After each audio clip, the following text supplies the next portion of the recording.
I'm Riley Harvey for V-Cycling News, and this is the Thursday night handicap race. And tonight, I'm glad to be joined by none other than Will Usher himself, the man responsible for all the pain that we feel on the Thursday nights. Hi Will, how you doing? Hi, yeah, you're very welcome. Taking a bit of a time out tonight to come and view the misery rather than be a part of it. And by misery, of course, I mean Type 2 fun. Well, there's a rumour going around that this is one of the worst courses you've ever created, and that there's a particular... You've taken this as an opportunity to jump out of the race rather than take part. Yeah, I rode the course as part of a workout earlier today, and I was impressed with myself in all the worst ways possible. But it genuinely it's well rendered. It's pretty smooth. It's got a bit of everything. It's got some leg breakers. It's got some long, drawn-out climbs. It's got you just can't fall asleep on this course. If you do, that's it. You're done. It sounds like it's going to be fantastic for racing and give us something to watch. For all the new viewers out there, can we just have a quick recap over what the handicap race is and what the difference is from a standard race that we do on RGT? Yeah, absolutely. So the original purpose behind the handicap race was to ensure that racing could be a little bit one-sided, or maybe let's call it two-sided, where there's the total gladiators who would storm off at the start, and that would be that. Last thing you'd see them, and then it's not enough people to make up that middle pack. So it took some of the enjoyment of racing out some of the mid-pack riders. And what we're trying to achieve is basically equalising the race to some level. So it means that all riders, regardless of the ability to get involved in the tactic and the excitement of racing, and we've got a whole range. I think our youngest rider is 14, and our oldest rider is 80. So we've got a full age range, full loads of different abilities. People who can drop like gigawatt bombs, and those that can't. But you really need to think about what it is you're going to do on the course. If there's a flat section, watts will matter more than watts per kilo, because it's only watts per kilo that we can handicap. For that reason, I've always put in some significant hills, and this course is definitely no exception. We've got 570 metres of climbing over 26k, and I think 400 of those metres happen in the first half. So it's not insignificant. Yeah, that's massive.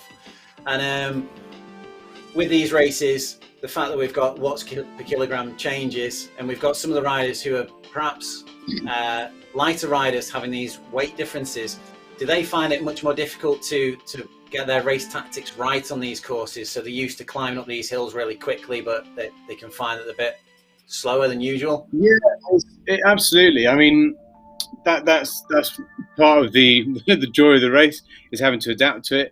And now, in theory, to some level, because we're equalising, how we sort of equalise the race, I should have mentioned that, is we take someone's FTP and we divide it by 3.2. It seems like an arbitrary number. It's kind of mid-pack to good sort of level, and it means that the number that comes out of that calculation is your weight. Now, the record is, we were just talking about prior to coming on, is 44 kilos added, which is a significant saddlebag. The beauty, of course, is that some of the heavier riders also get to potentially reduce some weight depending on their watts, depending on their FTP. But what we're ultimately after here is a really solid workout. Whilst we're interested in who gets the sort of the podium win, what we're really interested in is what we have as Combativity Award, which is voted for by the riders themselves. And it's simply the rider that threw the most down. Like, it could be that they got their best ever heart rate, 60-minute heart rate, whatever it is, or maybe they sacrificed for teammates or bridged a gap that seemed unbridgeable, that sort of thing. So there's more of an honour prize rather than the standard podium. Yeah, so we need to be watching out for those people who are putting in those extra efforts and doing the unthinkable to bridge those gaps and to drag the teammates back from being dropped from a group. Yeah, so, massively. Also on these courses, I think it was right in saying that it really does bring out the natural characteristics of the course rather than just being a full out put as many watts from the beginning as you can. You've got to look at the terrain and choose your points to attack based on where those hills are or where those tight corners are. Yeah, 100%. I mean, one of the reasons I built this course the way I did, I've taken us into some of the back alleys, basically, of St Ives, down in Cornwall, and also Harbour's Bay. Very specific points, so that, say, for example, if I was using a load of weight to accelerate fast downhill, it then goes into a hairpin. And so you've got to come off the power. You burn those watts or burn those matches, you're gonna pay for it later. Particularly the back end of this course. It doesn't look all that. You've done most of the climbing by the time you hit the second half, but it's flat with some aggressive little kickers, and they're the ones that are going to catch people out, and that's, I think, will determine the race, I think. Right, so we've got to look on the second half of the race and be really watching there. No doubt I'll catch myself out by confirming that someone's going to be the winner just to see them being sped past at the end. Yeah, absolutely. Well, it wouldn't be commentary if it wasn't. And of the guys that are in the pack so far, is there anyone that you're going to pick out that you're going to put your money on tonight? There's some big watts out there. Steve Shrubshall is a friend of mine and sort of does a bit of training with us. He has got some big numbers. But as he discovered last week this is his first handicap race. That's awesome on the flat. Big watts matter, but if you're relying on the watts per kilo, then he had to carry quite a heavy load at Fortman Tour last week. So I suspect he's probably learned from that. So Steve, sure. We also got Sean Smith, also some big watts. Some of the ladies, we've got Ursula Dogovitz, Rhea Usher. Now I need to Rhea Hubble, my wife. Beautiful. And who else? We'll just have a little look on the list if I can get it up. But there's some really good athletes there. We've got about 40, 45 sign-ups, I think. And then we've also got some bots in the back end of the field. Sometimes people ask, why do we put the bots in the back end of the field? And it comes back to the ethos of the race as a whole. We're trying to give everyone that bit of racing experience where you're not stuck time doing an individual time trial at the back on your own. And so for people, maybe it's not their day. Which I've been that guy. It's at least you're not completely isolated, and still get a good section, and you can still beat those bots. I mean, they are fierce, those bots, particularly Caroline and Jan. You've got to work hard to beat them. So we're going to head over to the start line. We'll carry on with the commentary in the chat, but we have about a minute left to go now. So cool. Just keep an eye on those races. Yeah, just scrolling through the list, we've got some PRT guys that have come back into the mix. With Lou Gelling returning from injury, and Matt White as well. I see Mr. Lang is a long-time rival of Rhea, so I expect it to be a good battle there. And then who's managed to get on the front of the grid? Ben Lowe. All right, well done, Ben. He's one of the PRT gang. Bit of an ex-cyclist. Oh, I've just seen we have Mr. Bancroft has turned up tonight. Chris is super dangerous. I think he pretty much holds the record for the number of wins with the handicap. And we're off. Ben is giving us some beans. This section has taken us out on the Lance. We love little Cornish village. Go downhill very marginally, then up into a drag. I think it drags out to about 6%, which ordinarily might be a decent little hill. Today that will definitely be a false flat. Letty Keys up there at the front there, doing exceptionally well. This is her first race tonight. Baptism of fire for sure. Let's hope doesn't burn all the watts in the first K or so. Here we go. Front group's now, it looks like they're getting to the 60% section at the moment. About probably 500 metres out. A little bit of a gap forming. Got to work hard in these early stages of the bridge. Always worth holding a wheel in these sort of less deep sections if you can. Jan's doing well. Pesky Jan, always beating me. dangerous spot, that one. Good stuff. Here we go. So at the top of this hill, for those who are interested, there's a nice fish and chip shop. Not entirely sure these guys will be that interested in that right now. Or I'm sure we've all eaten something worse on the bike. I had a tomato flavoured gel once. It was pretty bad. That sounds awful. It is. I mean, I actually kept one back as a prize, like a wooden spoon award. And when I moved house, I realised I'd had it for maybe 12 years, and it was at least 10 years out of date. So I don't expect it was any better. It's pretty bad. Yeah. Okay, so as I get to the top of this mound, this is where the aforementioned fish and chip shop is. Beck's Fish and Chips. No other fish chip shops are available, I'm told. I have no affiliation with them, but they are good. Just having a little look on the map now to see where we're going. We should be coming out to about 1.4k is the top of this climb. The Letty's right in the mix there. Good job. Rare having a good battle with Mr. Lang. And Rasmussen, good to see them back. Andrew Jones, been a long time off with a bit of illness. AJ there, RJTP. Brilliant to see him back on the bike. He's only had 3 rides back on, so this is something of a baptism of fire. Well done, Andrew. Look at Letty in the red. So, for those that don't know, the colours underneath the names on screen represent the effort. So, green is around threshold. Anything getting towards between green and red, so sort of green, yellowy, orange, then red. Deep red is like murder, death, kill level. You're going to explode soon. And these people, really top end zone 6 short area is unsustainable for really probably not more than a minute, probably. Even that's pushing it. So you'll see the number, the colours flashing up, and typically they'll be trying to grab back onto a wheel, like see Martin's there trying to force himself back onto the wheel. There's a little gap forming in front of him. Good ride in there. Martin's coming in to help him. That's what you need at this point, need your mates. Okay, we're descending now towards Carbis Bay.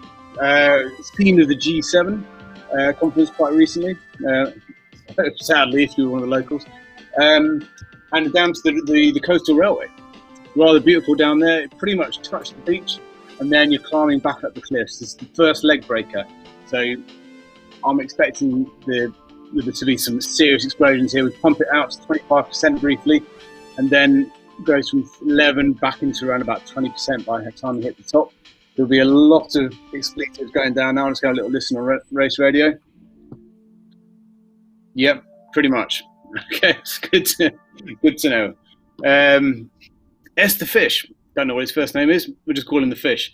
He raced last week. He is, I think, the brother-in-law or cousin, one of our regulars, Will Deegan. Will couldn't make the race tonight, sadly. He's out for a curry, probably a better option. But he still roped his family in by the look of things. Now, this will be quite special. Coming out to 19.5%. We're near the top end of what most trainers can really deal with. When I say trainers, I mean the turbo. They'll top out at 25%. So this is some proper watts going down to get up here.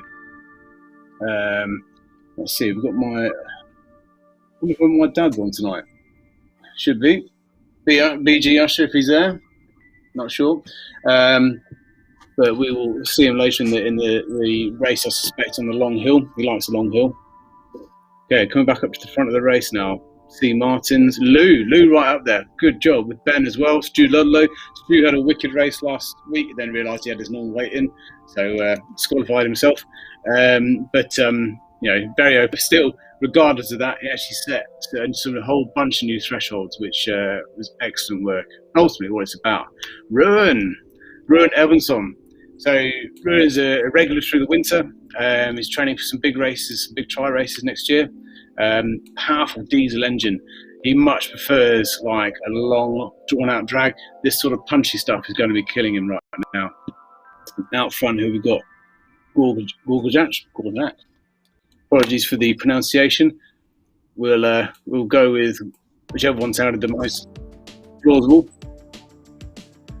He's pushing out for big watts. I wonder if it's not flashing red, so I do wonder how accurate the handicap is, but we'll see. We do have a little bit of housekeeping post race. So if people maybe haven't read the instructions, potentially there's a language barrier, but often there's a language barrier, then we don't penalise anybody, but we just don't include them in the results. Still, big effort going in. Okay, so that's brought them now out of what was the first leg breaker. Are we pleased to know that was about 700 metres.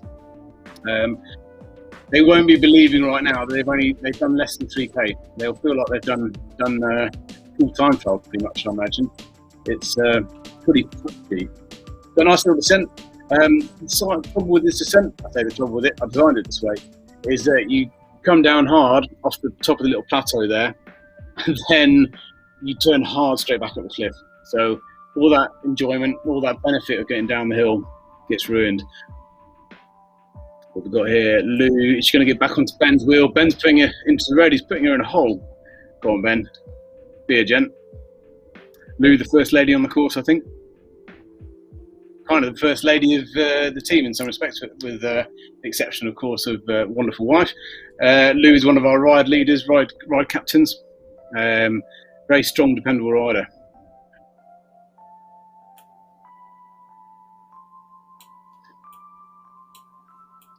Okay, so we're going to descend the course now to around about 4.7k. So you've got a nice little bit of descending to do.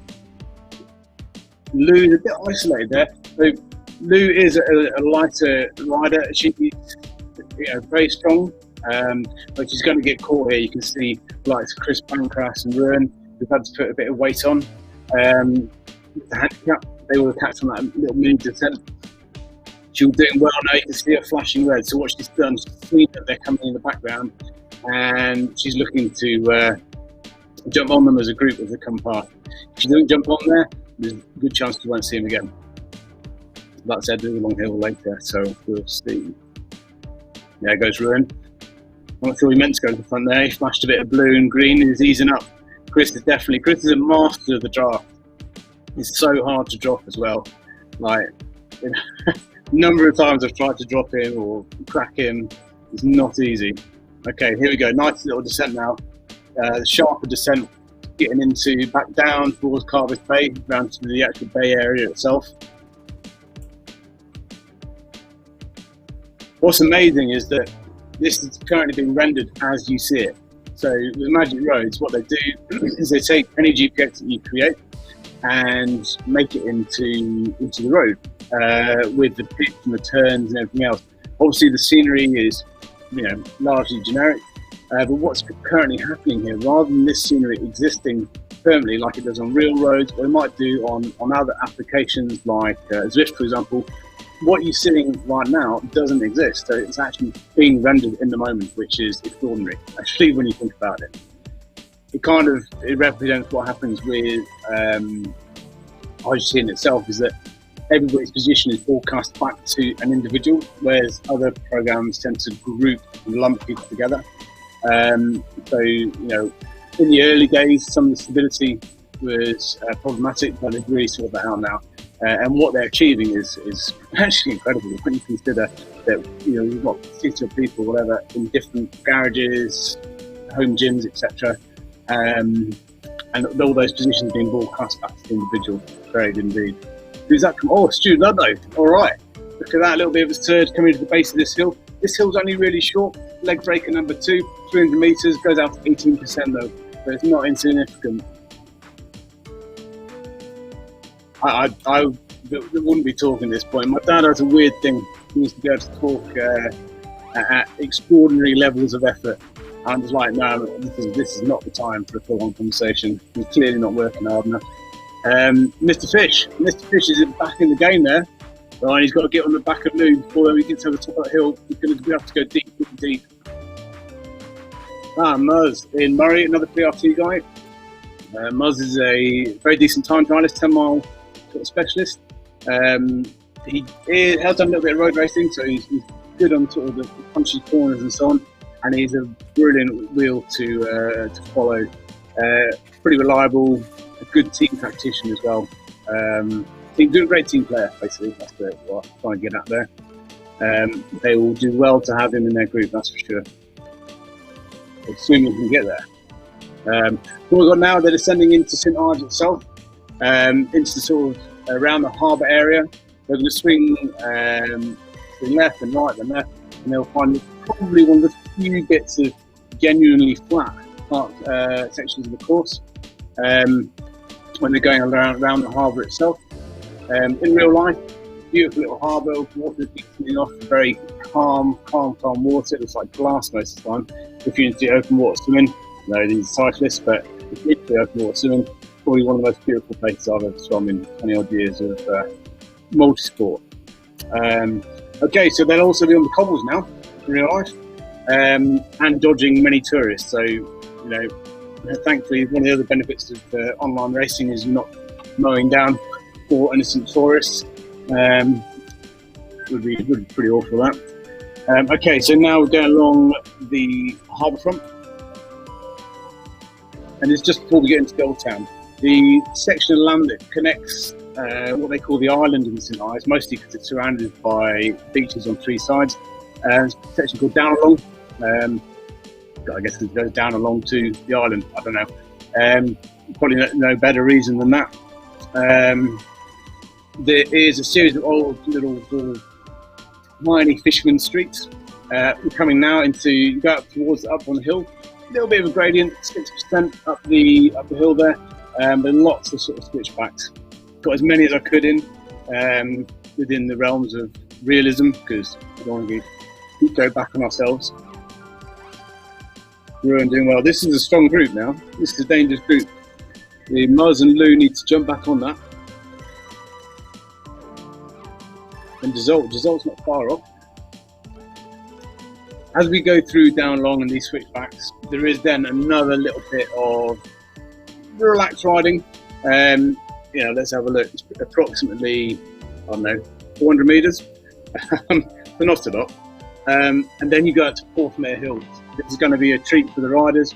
Porthmere Hill goes up past the graveyard at the back of Porthmere Beach. It's special. It's got a handrail for pedestrians, which tells you everything you need to know, really.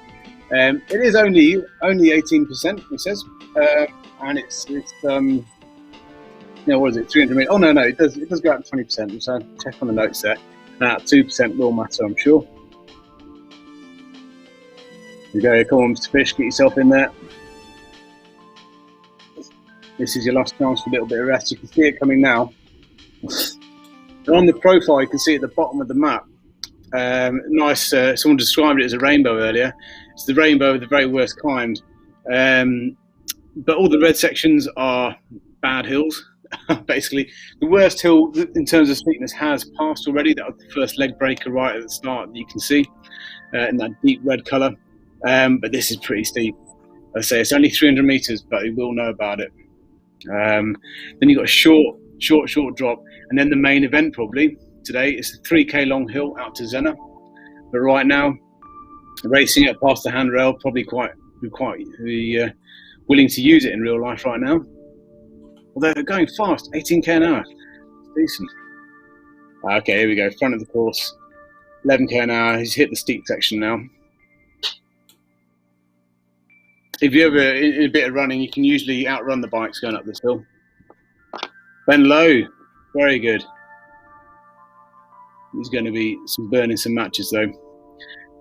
It's probably worth, I reckon, managing your effort just here, because this looks like the smallest of little bumps prior to this long drag that's coming up.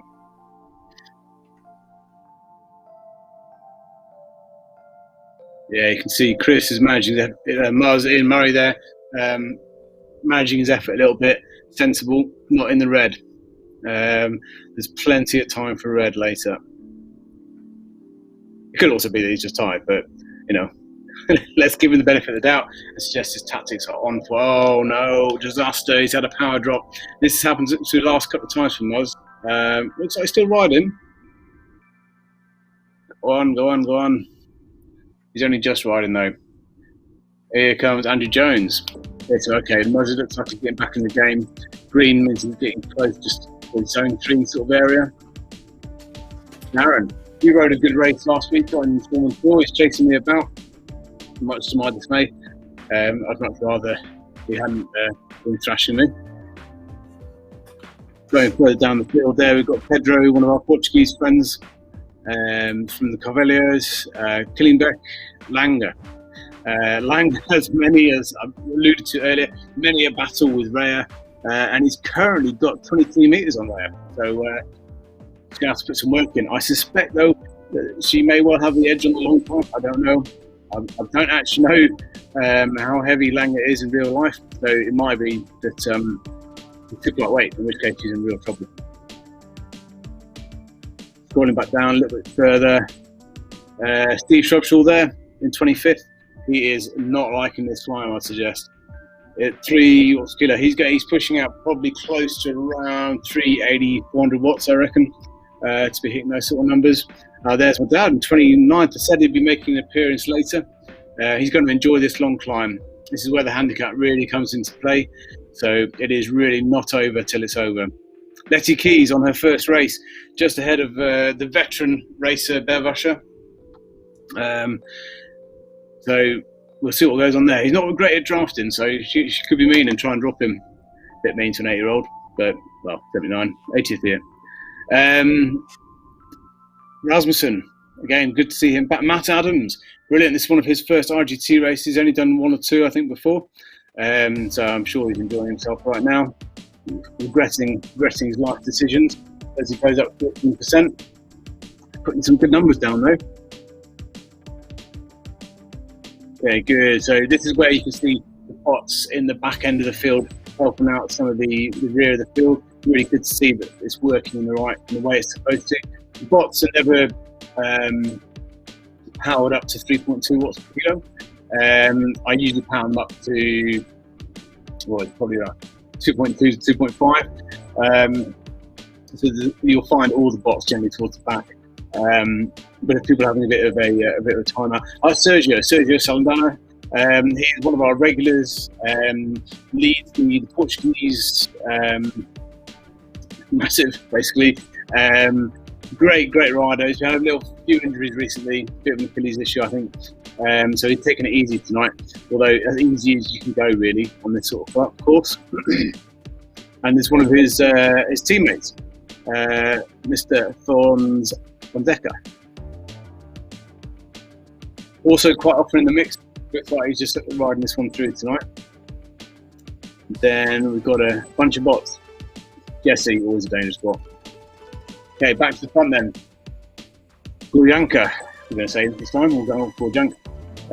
Riding pretty impressively. Some big numbers there, but not glowing red, so I'm a little bit suspicious of the what's going down. But no matter, he's putting in a good effort. You have to put in a good effort to get up these hills anyway, so hats off to him there. Okay, probably the real race here for first place. Martins and Lowe. Lowe just filling out. We had a little bit of a chat before the race on the WhatsApp chats, and I mentioned that this climb really is kind of like 10%, then 3%, then 10%. So you've got this little bit in the middle where you can just try and get a little bit back. It might be that he's hoping Bancroft comes with him. That's a dangerous game to play. Bancroft's got a big old sprint on him, so if I was Ben, I'd probably be looking to see if I can drop Chris right about now. But at 34 metres, that is definitely not decisive.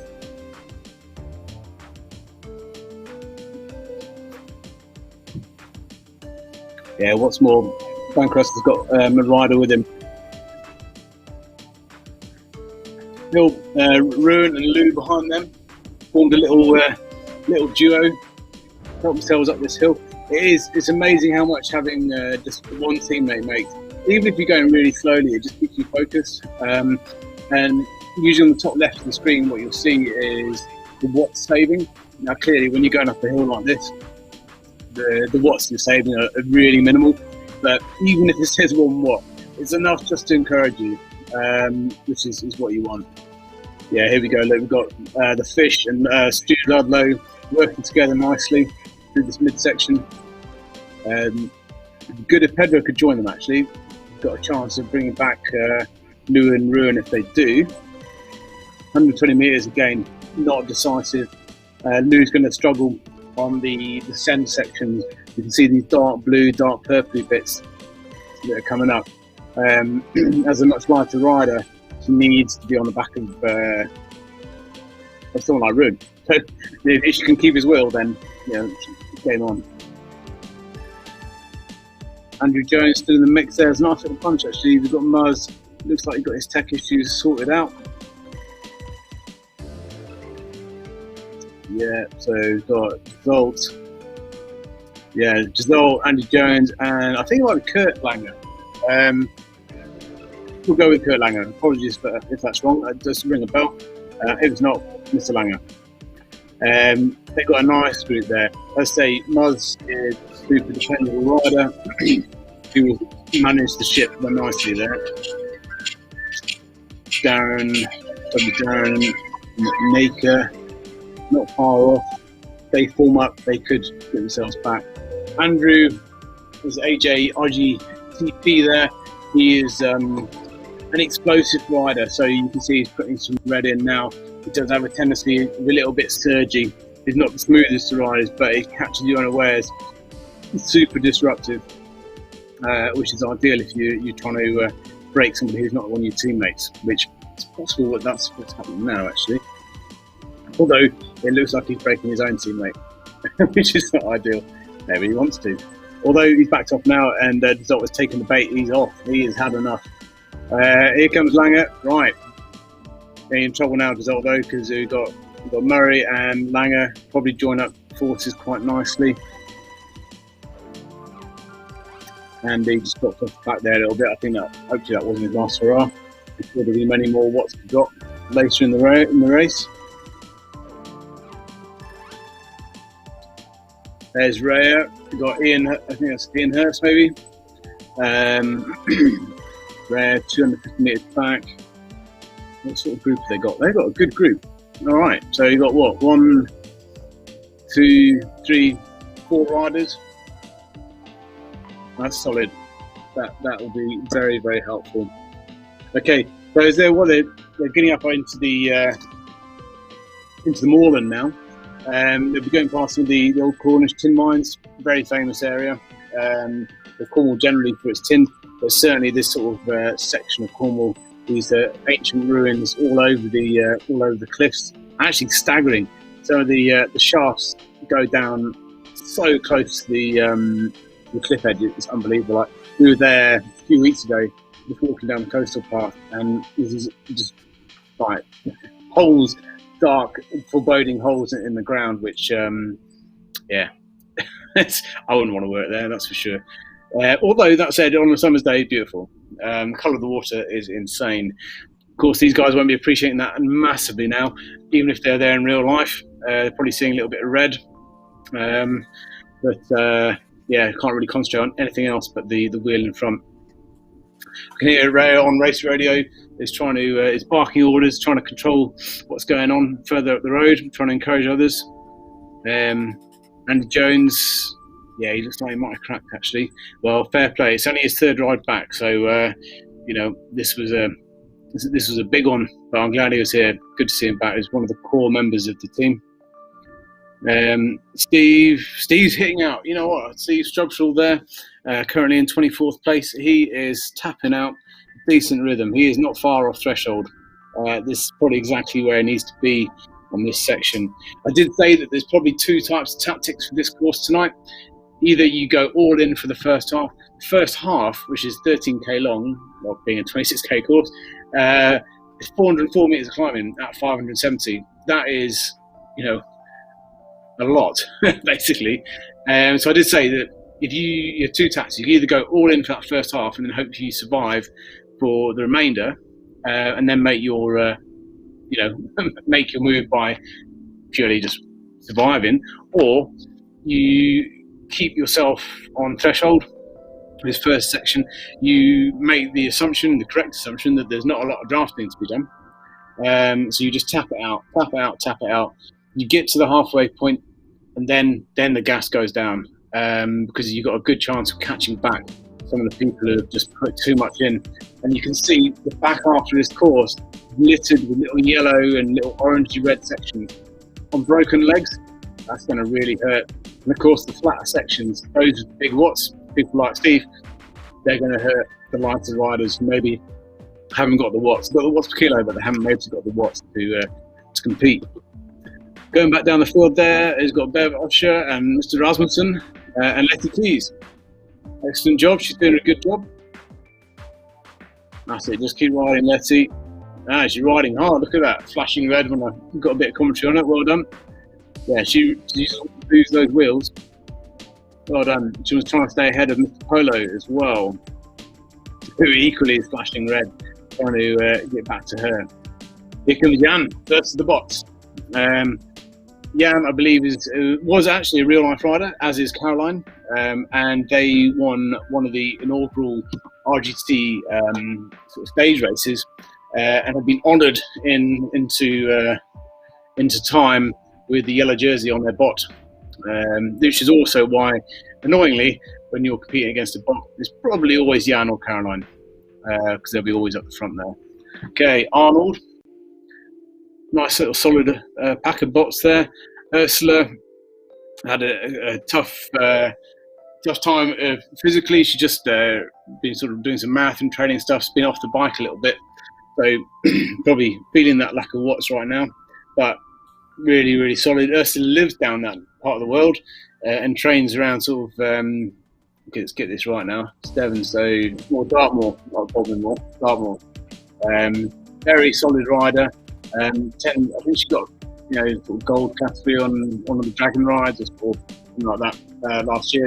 Strong lady for sure.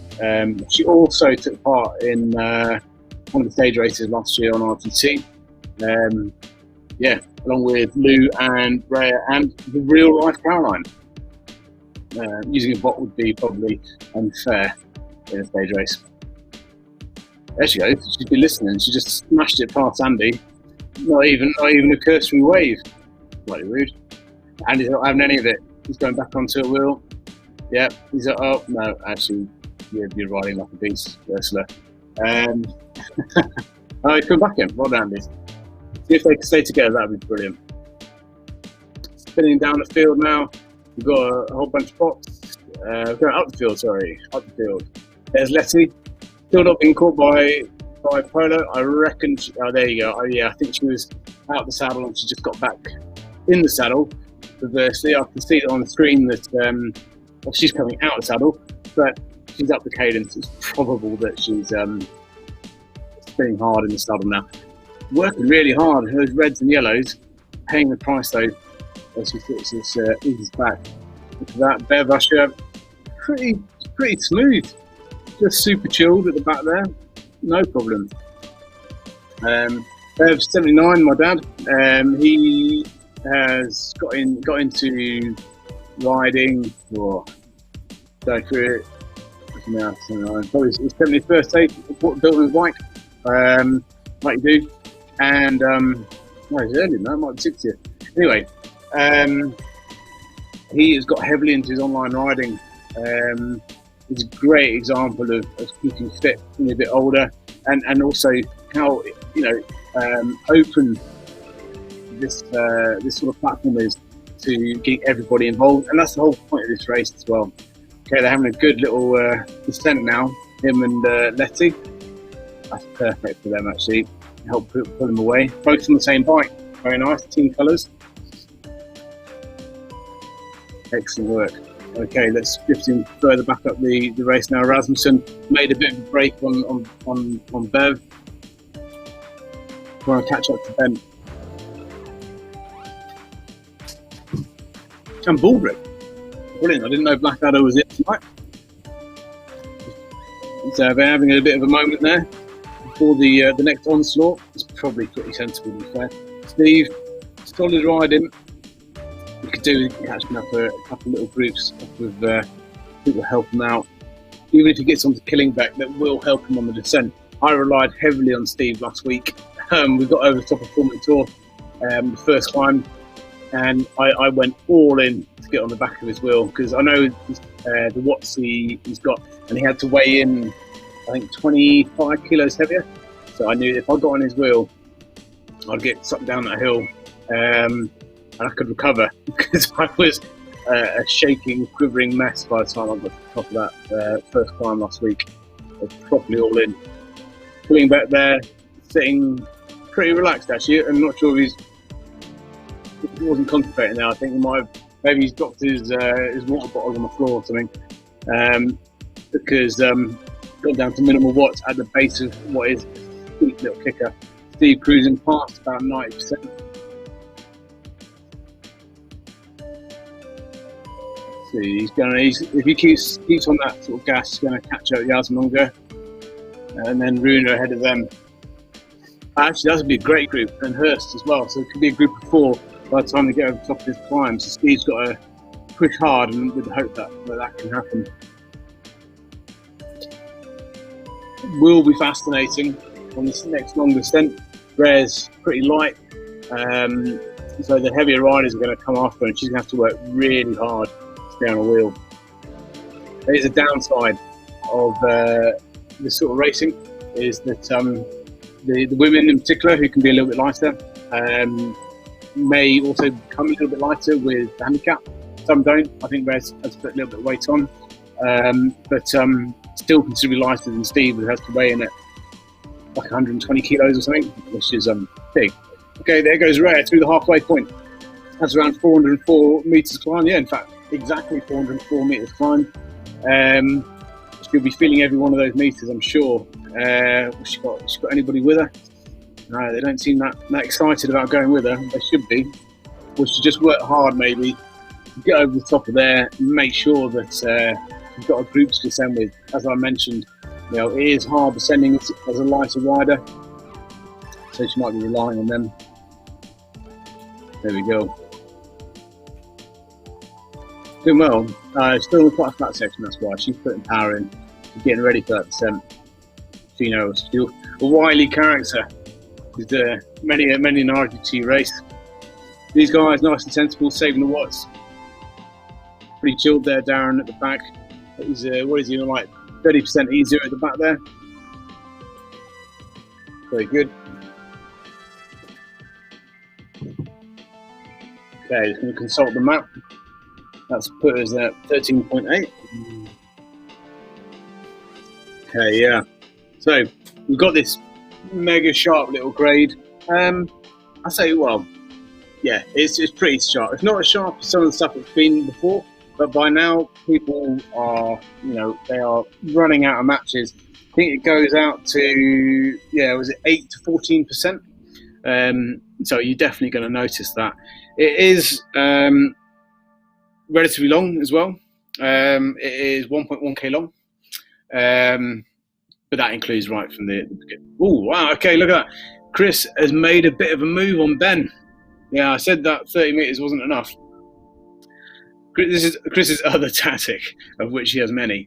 Or I should say, one of his many tactics. He'll either sit there and whistle down the front group ready for a sprint because he's got a good sprint on him, or he'll go early. Looks like he may have gone a little bit early tonight. Fair play. Ben, though, is not giving up, putting some serious effort in to hold on there. I'm not sure who's going to be the heavier rider. That will make a difference. I'm not sure who has got the more actual watts rather than watts per kilo. I know Ben's FTP is around the 300 mark, so he's pretty strong. And that may well play into his hands at the end here. Downhill finish tonight. Thoroughly unusual, but we had done a lot of climbing by the time we got there. Some beautiful cliffs to descend past the lighthouse and down to this wonderful sort of natural rock pool, which you can, many rock pools in Cornwall, clearly. However, you can actually swim in this one. It's pretty deep. Okay, so this is where we'll see. It'll be interesting when Chris hits the green and also Ben hits the green. You can see at the bottom there on the profile, we get a true indication of what's going on with the speed, who's heavier. So out of 295 is about 65 before they started. So if it's anything less than 65 by the time Ben hits the green, then we know that, I reckon more accurately, if you say the base of that little yellow section, You can see around about 2/3 of the way along the map there, and we'll get a true indication of who's the heavier rider. Ben definitely relaxing. Chris working a bit harder there, quite a lot harder. I suspect Chris might be the lighter rider in this case, and now he's running scared. Ben is just chilling. He's got a decent gap on the rider behind him, so I'm not sure that Martin's going to be much help to Ben. In actual fact, it's about 100-metre gaps rolling all the way back from there. So a lot of isolation going on tonight. Lou and the fish have managed to stick together though. Good job. There's Pedro. There she is, Lou and the fish. Well done getting together, Lou, there for the descent. This is great tactics. She is, say, one of these lighter riders. She's got Ruin coming up behind her now. Now, Ruin, like I mentioned earlier, is a brilliant diesel engine, big power, can hold it for a long time. This part of the course, second part of the course, will suit him. I suspect we'll see them rejoining before the base of that little yellow sort of draggy section that's coming up. But yeah, he's taken 10 metres out while I've been talking there. Well done, Ruin. Big effort. Strong South African. Behind there, we've got Stu Ludlow, massively isolated now, Stu, sadly. Stu's got good power. He's down new FTP last week, but he is also on the lighter side, so this will not play into his hands. Like I said, this course could very well be a course of two halves, game of two halves, the old football punditry, because of the nature of flatter riding. Big watt guys and girls are going to enjoy this second half if they've got anything left after those miserable climbs. Martins, is he catching up? No, he's still sitting back a little bit. What we've got onto Bankrus and Low, about 200 metres. Low, where is he? Oh, he's gone over the yellow. So now Bankrus pulled away. Fair play. He's really put a dig in. Strong effort on that sort of false flat section. Good work. Not insurmountable. Bear in mind that they're on their own. This really depends on the tactics. I think maybe Ben might well be waiting for Martins, although he is holding him at arm's length, that's for sure. All the distances look massively protracted right now because some people are still on that last sharp kicker. They will start normalising a little bit once they hit the other side. I bet they can't wait to hit the other side right now. Pedro's coming back on Martins, definitely. It was about 100 metres apart. That's good. Ruin. Yeah, there you go. Look, looks like Ruin has made contact with Lou and the fish. You've got a group of three coming up behind Pedro. That's going to be excellent help for Martins and may well help out Low in the long run. All those guys come together.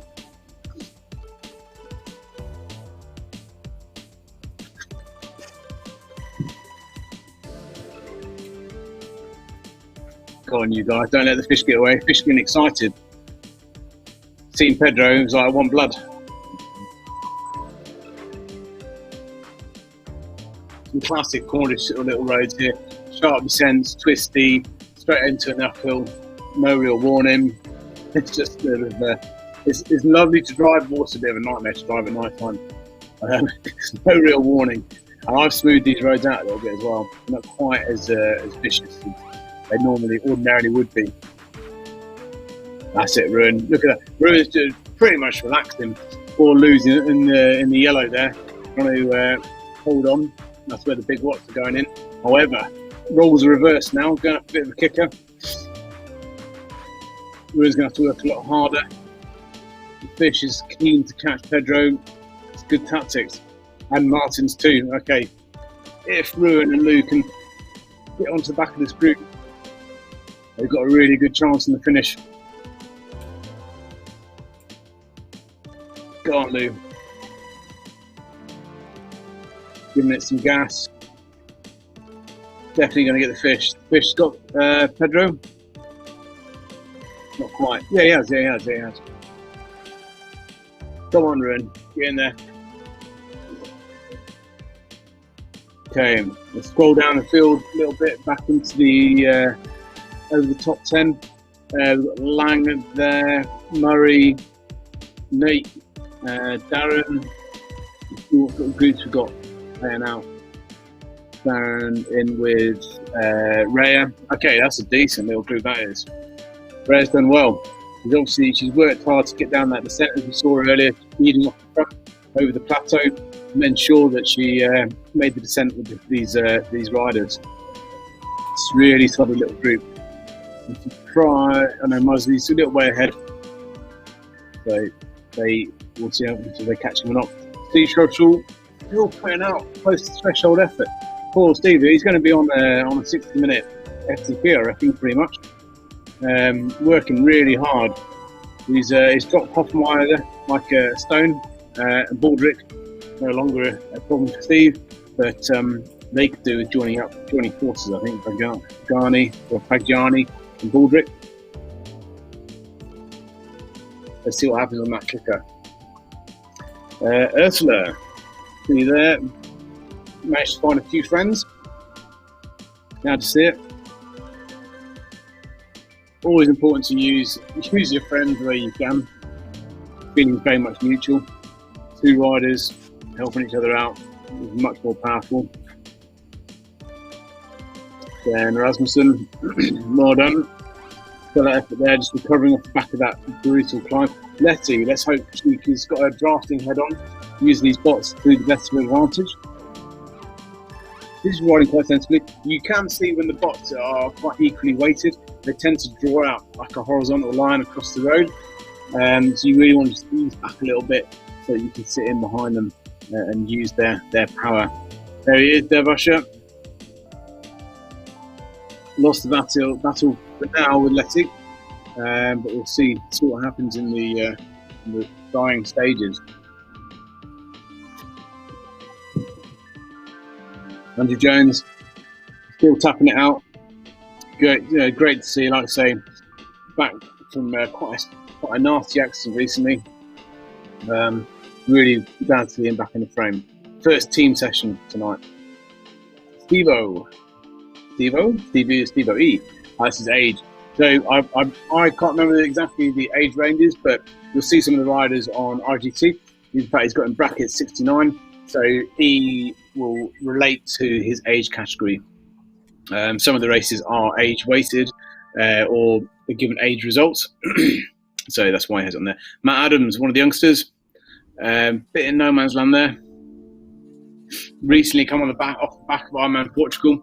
This is his first higher intensity session, so I'm pretty sure he will be feeling this. But fair play. Here we go. Some of the Portuguese contingent joining forces here up the latter stages of this. A little wave from Sergio. Thank you, Sergio. Sergio in the white there. Oh, and again, look at that, tipping that. This last little phase now going over the steep climb. Actually, well, there he's waving again. Look at that. He's working the camera. Very good.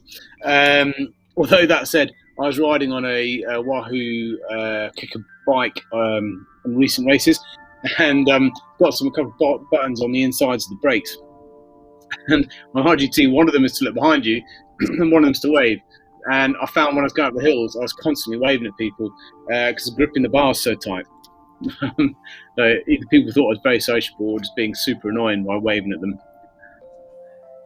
There we are, Riley at the back there, who on commentary, but he's on there to help set up the coverage, and you can do that on RGT. You can oh hello, what's happened there? We've got a section of cross country by the look of things. This will probably be down to there we go, it's back in the game. The races won't have seen that. They'll have just seen the road. What we're seeing is, because we're watching it in sort of as a third party, everything's being rendered, as I said earlier, in the moment, which makes it quite difficult for the computer sometimes manage it when it's been filmed like this. But the rider will be seeing the road. Chris has made what can only be described as a decisive move. I mean, I'm going to have to say he's got to be in the shortlist again for combativity, because that is a serious move that he's pulled off, and he's made it stick. So, yeah, hats off to him. I'm not sure what the options are left for Ben. Does he try and defend second place with a long ride out, or does he sort of sit up in the hope he hasn't blown too many watts and look forward to a sprint finish? He does like a sprint finish, Ben. So I wouldn't rule that out. But he has got a decent lead, 400 metres on the next rider. That said, that group is a 4-man group. So that's pretty dangerous.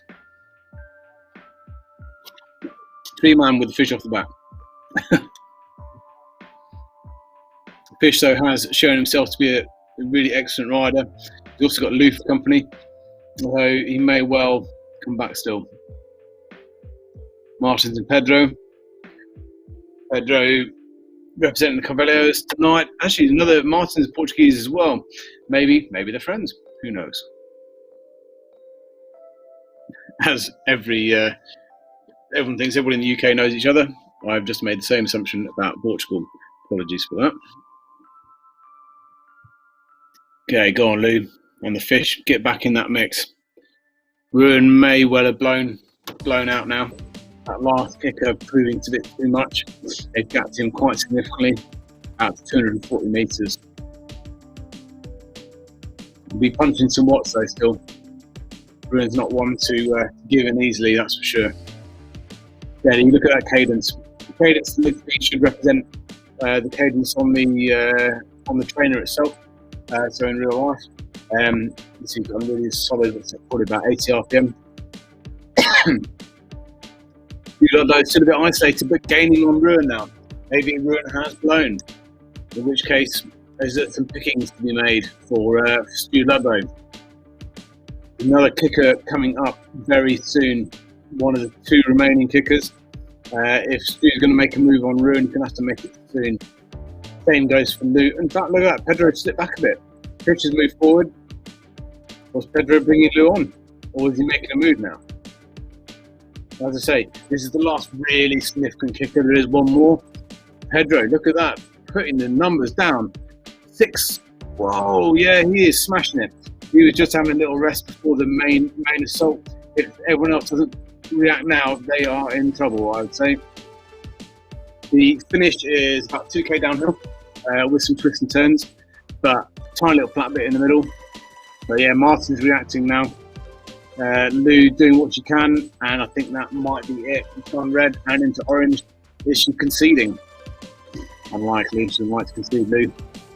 But maybe she just needs a moment to get some regain a few watts. The Fish, pretty tenacious. Certainly doesn't want to get dropped loose from Lou's wheel. It may well be a battle for these two right to the end. You see, we've got the sprint. Lou doesn't love the sprint, but she has got some good power, so we'll see. Fish, bit of an unknown quantity, so we'll see.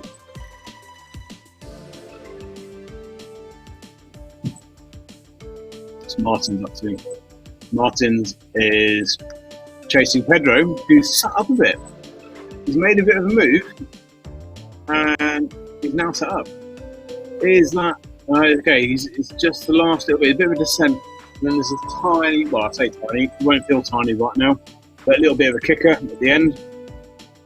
Maybe just saving some legs, get himself over the top of that, and he reckons he's home free. Martins, though, recognising that, seeing, and look at that, putting glowing red. He is determined to catch his mate. Pedro wise to it, though, pushing out 7.9 watts per kilo, just hitting, there you go. Yeah, who's having a rest before that last kicker? That is some big numbers going down now. Martin's trying to catch him, but I think that's going to be the last time he sees him prior to the finished gantry. Well done, well played. Looks like Ben Lowe has done enough to retain his lead. Bancroft's now, just seen that in the background, the Flamme Rouge, the big red gantry there over the road. 1 kilometre to go. He is in the flat section in the middle. He is home free. Right now, Ben having a bit of a chill time, hopefully. Hopefully he hasn't put all that F in and his internet died. He's pushing 0 watts per kilo right now. But Chris will be finishing this very soon. 500 meters to go. Going to hit a steep descent now down the cliffs, past the lighthouse, to this wonderful little rock pool I was talking about. And he's going to be getting up comfortably around sort of 70 an hour into the finish now. It's the least sprinty he's ever had to be in a finish line. So very happy. Look at that, waving to the crowd, flash trees that are lining the route. Look at that, endless waving. You know, I'm sure he is looking, trying to show off his sponsors there. Then some final beans being given. Flat section just prior to the sharp descent. Had a stellar ride as well. Also in line for combativity as well, I suggest, with the early attacks. And then trying to hold on to Chris when he went. Only finally getting cracked in the last phase. Also now onto the steep descent. Very happy about that. Giving it the 0 watts. Going into the finish. Nice and casual. Podium position there. I would suggest probably second place. We'll wait to clarify until after the race. As I say, I suspect that front rider may not have seen the element about the handicap. There we go then. Pedro probably going to make up the podium. Really good effort over Martin's. Martin's fish has come through. Well done. Okay, so 180 metres. He's just getting off the top of that last bit of plateau into the final descent. He is not going to get caught now. No chance. Very good effort from Pedro. Again, somebody else in line for combativity, I'd suggest. Really great tactical move to get away from that group of 4 that was forming. Yeah, nicely done. I think that's going to be the podium there. And finally, then we have the fish and muffins coming up now. This will be interesting because we've got 2 riders sprinting downhill. This is anybody's. This is anybody's. Both the fish not glowing red yet. Not glowing red. Is he going to glow red at any point? Or is he just going to... Oh, I don't know who's taking that. I think that might have been the fish. Casually confident at the end there. Lou giving it some beans down the hill. He just wants to make sure that Stu Ludlow doesn't get any ideas. There we go, beating him. Well done.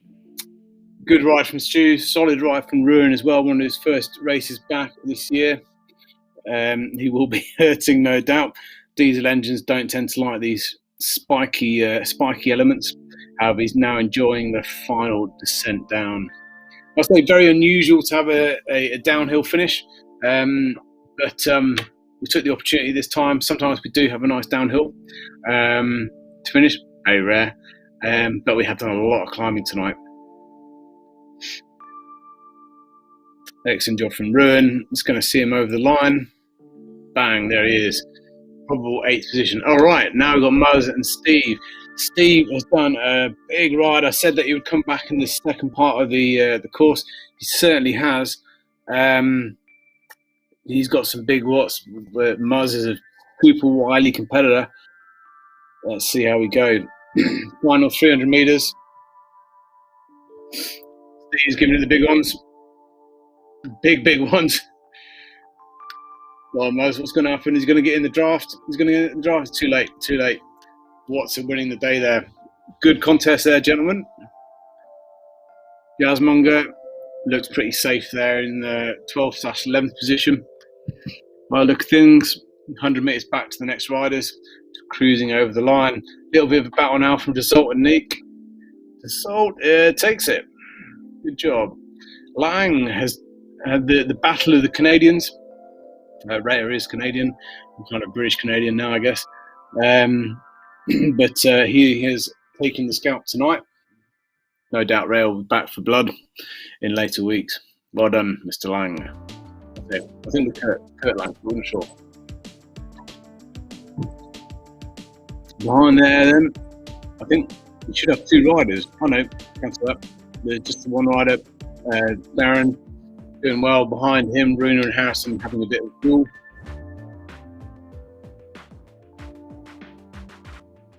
Who's going to take this? Oh, I think Harrison's left it too late.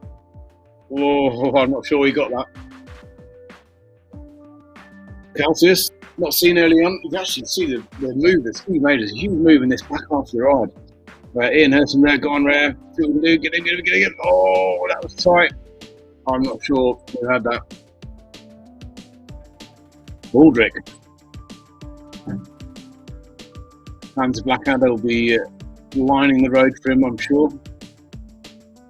But he's got a 3-up track now. How far are we out? 1k to go. Okay, so they've got this flat section flat with a little bit of a hill. Prior to the finish, this could be critical for getting away, or definitely for positioning yourself for the final 400 meters. All going into the red, no one willing to give an inch right now. Killingbeck going for it by the look of things. 7 watts per kilo, over 6 watts per kilo behind him. Baldrick doing well to hold on. Oh, Baldrick pushing on. All right, good tactics. He's easing back now, easing back.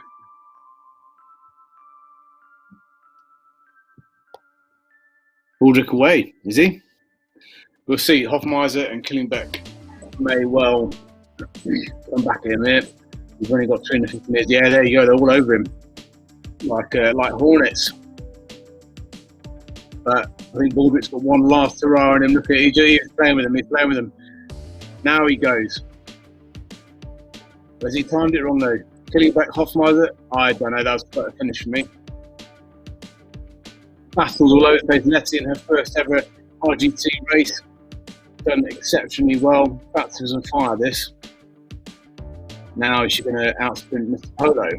That is the question. On that final little plateau before the descent.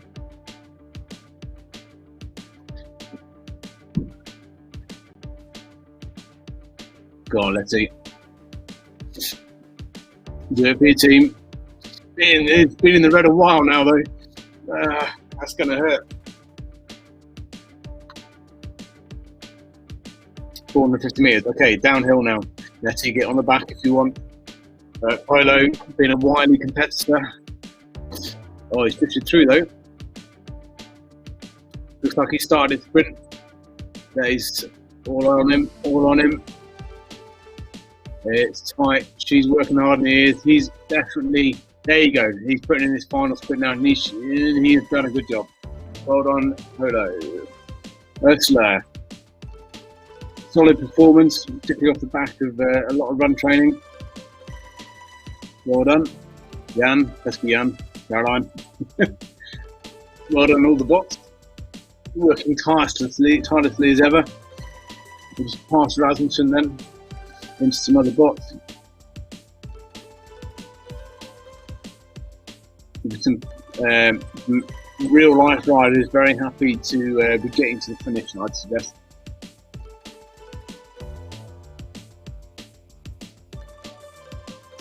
Arnold. Just try and take those helpful bots in the final. Sometimes they're helpful and they're your best friend. Sometimes they're your enemy. Yeah, look at him. Bit of power. Ooh, Rude, you might have had him. Going down the field. There he is. Will Usher, first place. Getting very good back half of the course. He was up in 26 in the first half. That's where I say the handicap really plays in those 3 sections. His second half, very much not to his liking, but he's putting a solid ride. That's for 2.7 watts per kilo. Some decent watts.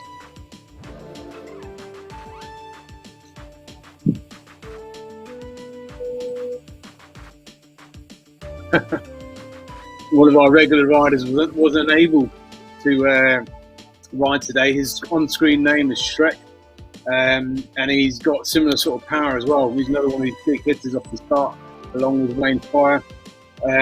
He's been sitting watching, I think, on the with a glass of red, which may be considered preferable. Much to the jealousy of those remaining, I think. Here comes Bev into the final descent. 350 meters left. Nice cruise down now. Have a cool down. He's pretty safe there. no one catching up from the rear. I think it'll be our last human rider in, potentially. There we go. Good work. Solid ride. Let's just scroll down, see if we've got anyone left in there. There's a lot of bots. There's Matt Adams. Apologies, guys. Oh, and yeah, got the Portuguese contingent, who I know are taking it a bit easier tonight. They just wanted to come and do a nice ride. So they are getting that nice ride. For those that are new to RGT, the way you can tell a bot and a real person is a bot has a grey flag with a little RGT logo in it, and a real person has a country flag. So we can see here we've got Lance and Matt Adams. Matt with the GB flag and Lance with the grey RGT flag, means that Matt is taking on the bot. The advantage is here, if you are racing a handicap race, the bot's providing a set wattage. So if you put down some beans like Matt's doing now, you will tear them apart. Good news.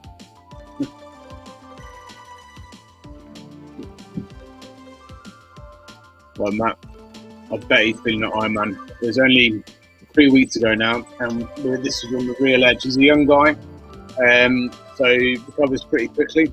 But you know, we knew this was going to be on the edge of where he's feeling.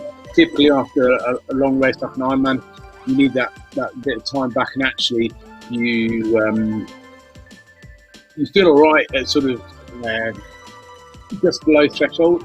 You feel pretty good, in fact, as you should do. You're fit, but once you go above threshold, it starts biting pretty quickly. But well done, Matt. Solid ride. Well done. Here we go. The first, I think it's Carvalho's Vaneska coming in this last lovely 2K downhill with a little flat bit in the middle. Just chilling out now. Not going to get caught by anyone behind him. Guys in front of finish, so you can just relax, enjoy the atmosphere, and take in the sunny Cornish coastline. Although not so sunny right now, being that we're in November in the UK. That said, we were there last month and it was pretty sunny, so you know.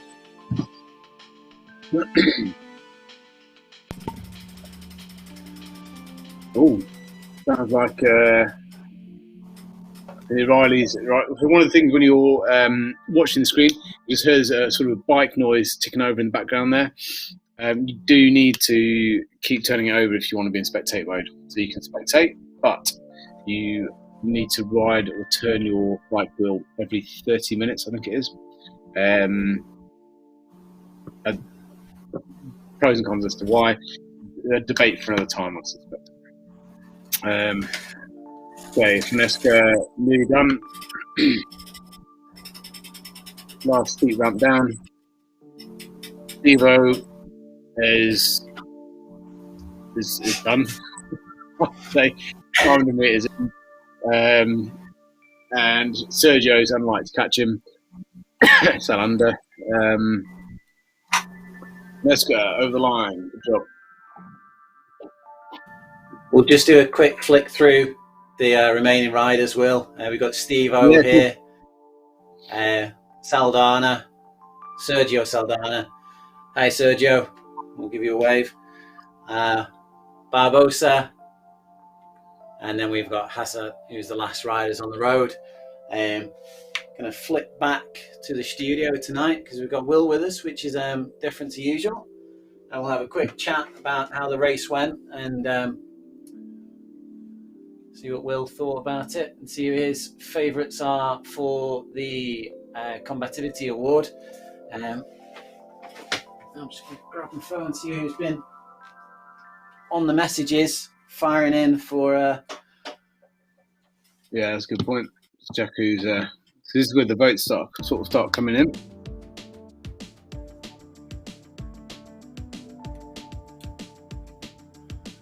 That's been a great race tonight. Yeah. It's a brutal race. Some of the team are wishing they'd been Shrek and sitting over a glass of wine rather than racing. Most notably Ben Lowe, who came in, I think, what will end up being second place. But some big efforts tonight. It's a tough course. Lou loved it. Okay, we'll do the course again then, Lou. No problem. We did have a chat with Lou earlier on, and I had faith in her that she'd have a good finishing position tonight. So it's paid off. She did well. I don't think that would have been a course that suited me tonight. Already feel like I've had a few too many mince pies. Yeah, there's a reason I'm in the commentary box tonight. I knew what was coming. So, who's got the shout, do you think, with the combativity, or do you want a few minutes to review? So there's combativity votes going in for the spectators. There's Shrek there with his wine. However, I suspect I've got 4 that I've got down that I've made a note of myself personally, but I know there will be other nominations coming in, so we'll see. I think Chris Pancras, you can't ignore that. That was a mega move in the second half of the course, coming off that last big kicker. That is a bit classic Chris. He's a beast. All right. He's got the capacity to hurt himself from a long way out. Guy Hepner is a similar sort of character, but I didn't see Guy in the mix tonight. And Guy and Chris usually having a bit of a duel. I think you can't ignore Lowe either. Ben Lowe, big effort, trying to chase Chris down. At one point, he had a good little lead on him. He probably went a little bit too early, but you've got to put someone like Chris to the sword early, otherwise you're not going to get rid of him. So he went it all in. Didn't quite come off tonight, but he got a really solid podium there. Pedro as well, brilliant move in the latter stages. Worked away from a group of 4, from Ruin to Fish. You need to know his first name, really. And Lou. Simon. Okay, well, so that's a good shout with an S to Fish. Simon or Sean, either one was good. But yeah, excellent work from him as well. He pulled back the 2 Portuguese lads with Lou, and was responsible for that group coming back together. So he's got to be in with a shout. Andrew Jones, AJ RGTP, that stands for RGT Pioneers. It's a little group that we have to try and promote RGT and the community on WhatsApp. He did really well. He's been off for a long time with really quite nasty injury, non-cycling related, which is good to hear, although not good to hear that he had a nasty injury. But it's his first team-wide back, so well done him. And then Letty, that was her first RGT race, first team session. What a baptism of fire! So we'll see if she's back next week. Oh, fantastic! We'll look forward to having the review on Facebook, and as always, looking forward to your rundown. So you always come out with some nice, interesting little bits for the readers. You see a ray of speaking in the background there.